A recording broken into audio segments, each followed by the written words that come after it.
Olá, amigos, tudo bem? Hoje daremos início a um projeto que eu reputo ser fantástico, que eu idealizei por bastante tempo e denominado Direito Penal e Criminologia em 10 minutos. Nós sabemos que na sociedade em que nós vivemos atualmente é muito difícil nós dispormos de tanto tempo da nossa vida para estudar uma única matéria em questão.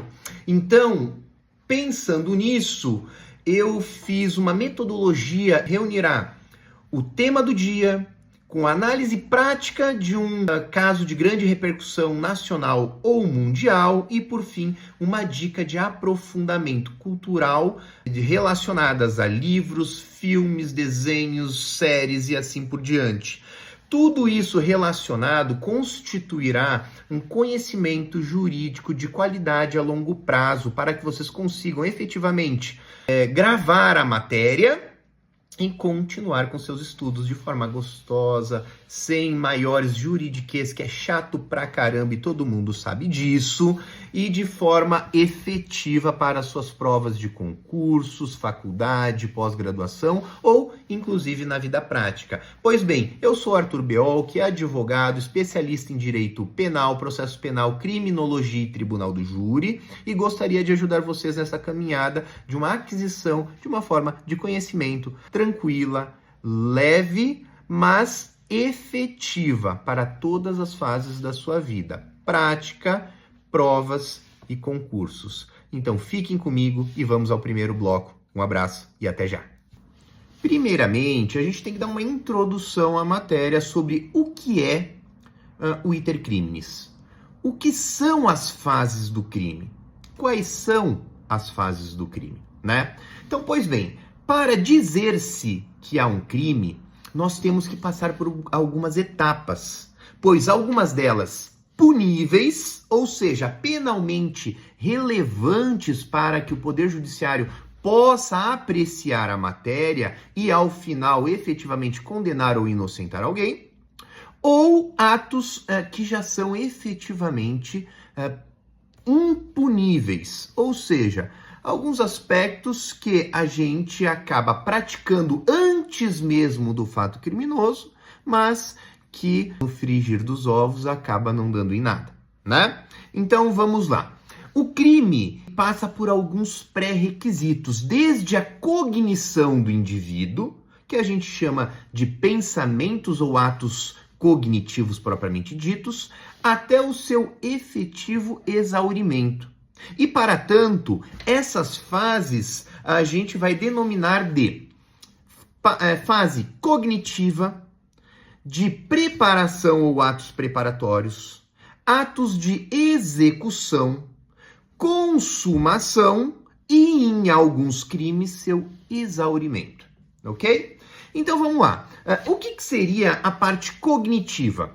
A parte cognitiva é a idealização do ato criminoso, né? A partir do momento que eu tenho a ideia que eu vou praticar um ilícito penal, até efetivamente a exteriorização desta vontade no mundo real. Então essas são as fases, as etapas que vamos percorrendo até efetivamente chegarmos na consumação ou exaurimento do delito, ok? Então, continuemos. Pois bem, pessoal, agora a gente vai começar com a primeira fase do crime, qual seja o pensamento, né? Antes de qualquer coisa, quando uma pessoa decide por praticar um ilícito criminal, ele começa pelo pensamento. E o pensamento não é punível, né? Eu posso pensar, eu inclusive fiz recentemente uma publicação elogiando e enaltecendo a atitude daquele influenciador digital Felca, em que ele expôs uma rede criminosa de exploração e adultização infantil na internet. E, pasmem, fui muito criticado por isso. Muita gente falando assim, mas fulano de tal já falou, cicrano de tal falou, isso daí é bobagem. Tá... Gente, se dependesse de mim, eu tinha matado uma centena de pessoas ali, porque foi um vídeo que viralizou e acabou tendo muitos comentários. Em massa positivos, óbvio, mas grande parte também negativo. Então, caso o meu pensamento, que sim, queria matar um por um, da raiva que fiquei com aquilo, não estaria aqui hoje. Certamente estaria na Papuda, em algum outro presídio aqui da nossa nação, mas não aqui. Pois bem, então passemos. A fase de cognição nós chamamos de fase interna, porém impunível. Eu penso o que eu quiser, desde que eu não efetivamente o execute, né? A próxima fase do crime são os atos preparatórios. Os atos preparatórios são os meios pelos quais eu, pensando, começo a preparar o que eu vou fazer para efetivamente cometer um delito criminal. Por exemplo, quero matar alguém. Para tanto, comprei uma corda, pois eu vou enforcar o indivíduo. O ato de comprar uma corda não é punível. Então vejam só, na cognição jamais serei punido. Nos atos preparatórios depende. Depende se o ato preparatório por si só é ou não tipificado e relevante penalmente. Ou seja, esse exemplo de querer matar alguém enforcado, comprar a corda não é crime, ok, eu não serei punido em pensar e comprar a corda. Agora, venham comigo, eu penso em matar alguém com uma arma de fogo de uso restrito ou não permitido e sequer tenho porte ou posse para isso. O ato de adquirir a arma por si só é ilícito. Então eu não serei punido pelo crime que eu quero praticar, qual seja, matar alguém, mas serei punido pelos atos preparatórios que eu utilizei, que por si só caracterizam crime, ou seja, adquirir um produto ilegal, ilícito, proibido. Então continuemos. Terceira fase do crime, a execução. Agora eu já pensei, já preparei a forma com que eu vou executar o crime, e, por fim, eu vou executar efetivamente o tipo penal. E o que é executar o crime? No Brasil, nós temos a teoria dominante, que é a teoria formal, objetivo formal de Franz von Liszt, que é um jurista alemão. E para ele, nessa teoria, o crime ele começa a ser executado a partir do momento da prática do núcleo do tipo penal. Ou seja, resumindo e traduzindo tudo isso, homicídio a partir do momento que eu começo a executar, matar alguém. Crimes contra a honra, quando eu passo a ofender alguém. Furto, a partir do momento que eu subtraio coisa alheia móvel de alguém. Então, assim, quando eu começo a praticar estes atos de execução, que é o núcleo do tipo penal, eu já estaria executando o crime, ok?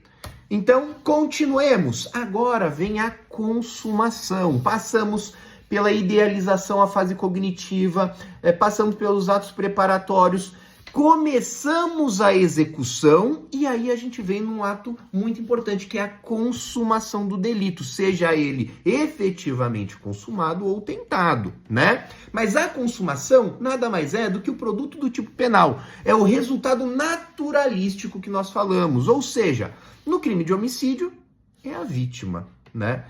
No crime de roubo, o emprego de violência ou grave ameaça e a subtração da coisa alheia móvel, para si ou para outrem.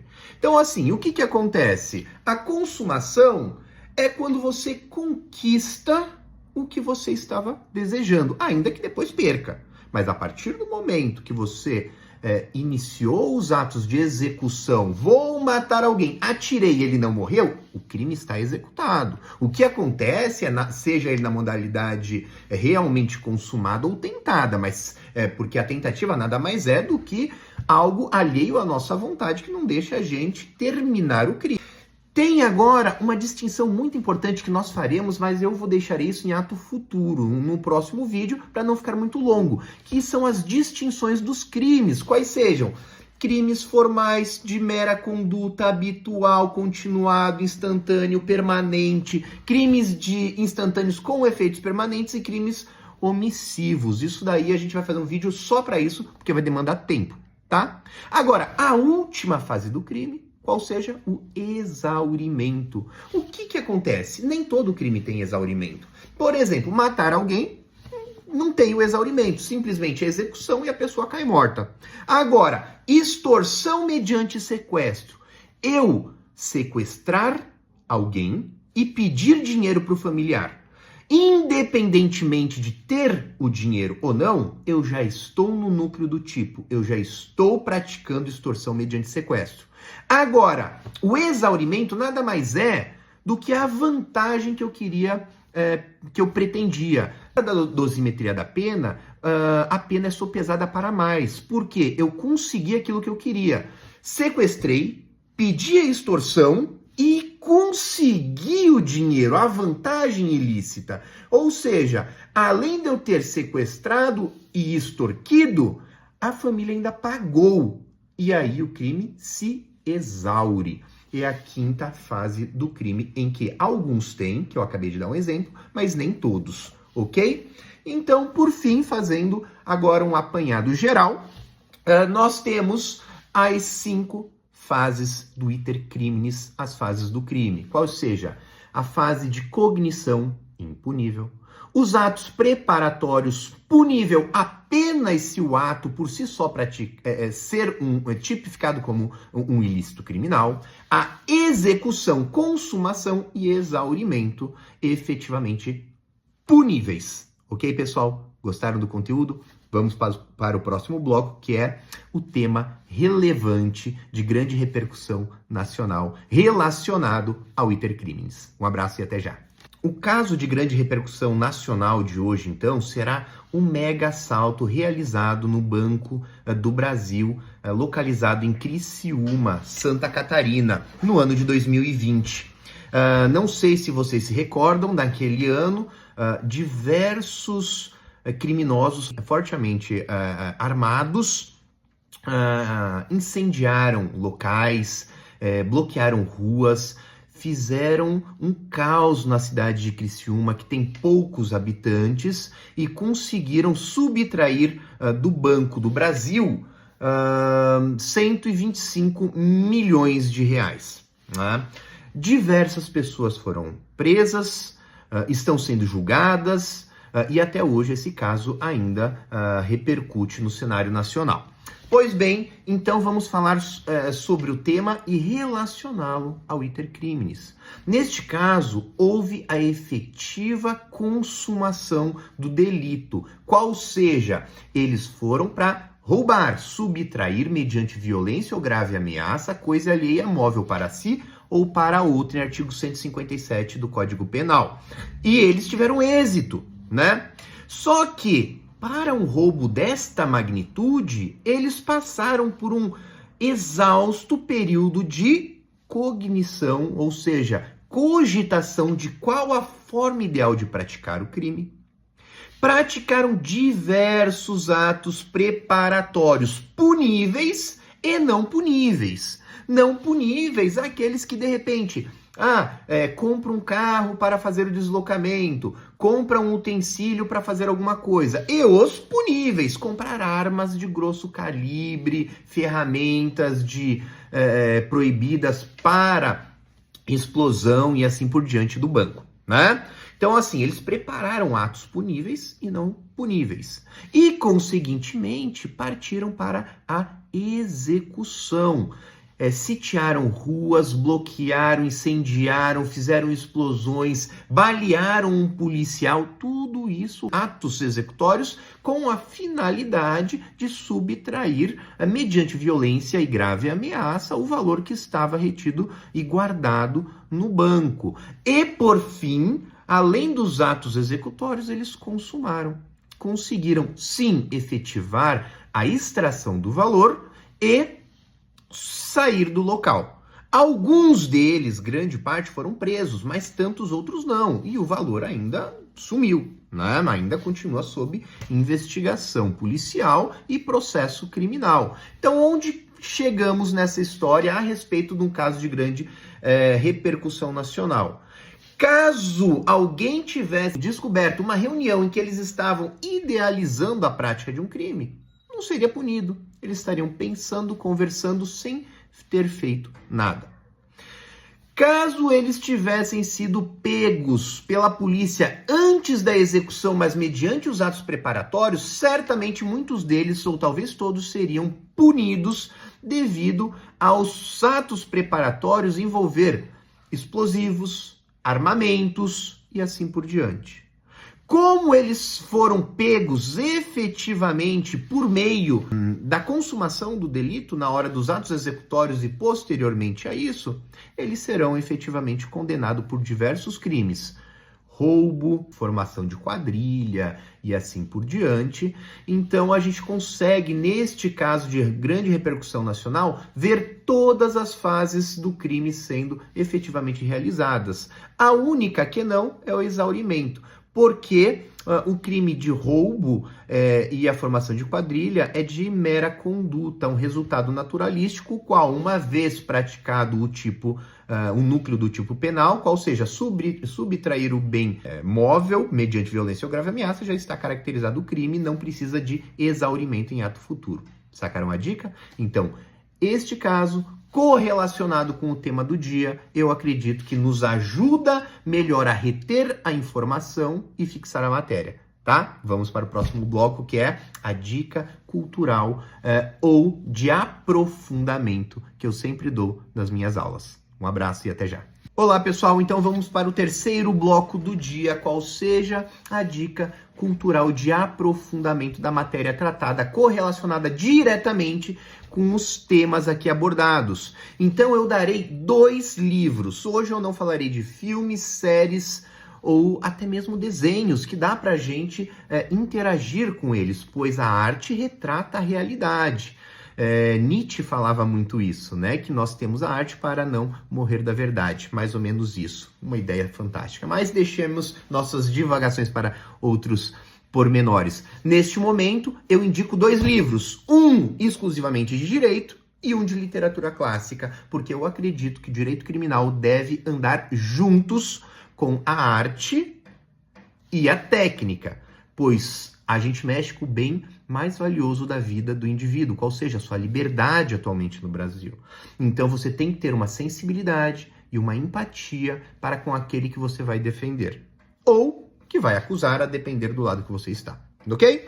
Então o primeiro livro é Manual de Direito Penal, dos professores Gustavo Junqueira, né, defensor público, e da professora e advogada Patrícia Vanzolini, recentemente presidente da OAB do estado de São Paulo. Fantásticos professores com uma didática maravilhosa, uma escrita clara, concisa, objetiva, que não vai fazer você passar raiva com aquele juridiquês chato, maçante, em que você não consegue passar da página. Não, você vai ter uma linguagem tranquila, uma leitura gostosa e um entendimento pacífico. Então, dica excepcional.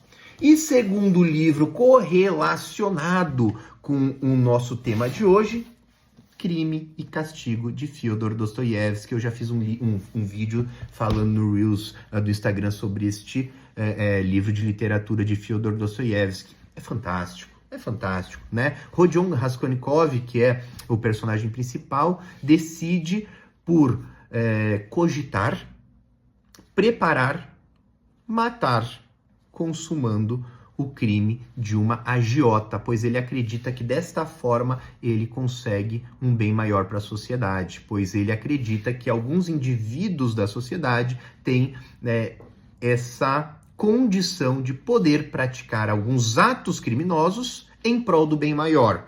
Contudo, após a morte da agiota e sua irmã, que serviu como testemunha e ele não deixou testemunhas, ele acabou entrando num estado emocional que o levou a adoecer, a passar mal, a entrar num conflito cognitivo em que o deixou basicamente em delírios e louco por conta disso, até efetivamente dar pistas à autoridade policial competente para se entregar, né, por conta do remorso que o abalou. Então, assim, é um crime que vai passar por todas as fases do Iter Criminis, em que você conseguirá ver muito bem o que a gente estudou aqui por meio da literatura clássica e mais, sabendo que o sofrimento e a condenação do indivíduo não se passa apenas e após o julgamento da decisão judicial, mas sim antes mesmo disso tudo, por meio do momento da prática delitiva, o cidadão já está pagando por seus pecados, ok? Pois bem, galera, espero que tenham gostado dessa aula. Foi uma aula aí, como eu propus, 10 minutos de matéria estritamente jurídica, mais de 3 a 5 minutos comentando um caso de grande repercussão nacional e, por fim, dando dicas culturais, uma relacionada ao direito e uma literatura que sempre estará ligado ao tema proposto como forma de aprofundamento. Eu acredito que essa forma de didática é fundamental para vocês gravarem a matéria, terem um conteúdo muito bem basilado na sua mente para que não esqueça a curto prazo e consiga ter melhor proveito da matéria, seja nas suas provas, seja nos seus concursos públicos, seja por meio da sua vida prático-profissional. Um abraço a todos, espero que gostem e, caso vocês efetivamente tenham gostado dos vídeos, compartilhem com os amigos, dê um joinha para fazer esse vídeo circular melhor, sigam o nosso canal ativando o sininho, que isso nos ajuda a continuar desenvolvendo esse trabalho de muita qualidade, que eu acredito, pois ele é feito com muito carinho para cada um de vocês. Um abraço e até logo, um beijo no coração de vocês.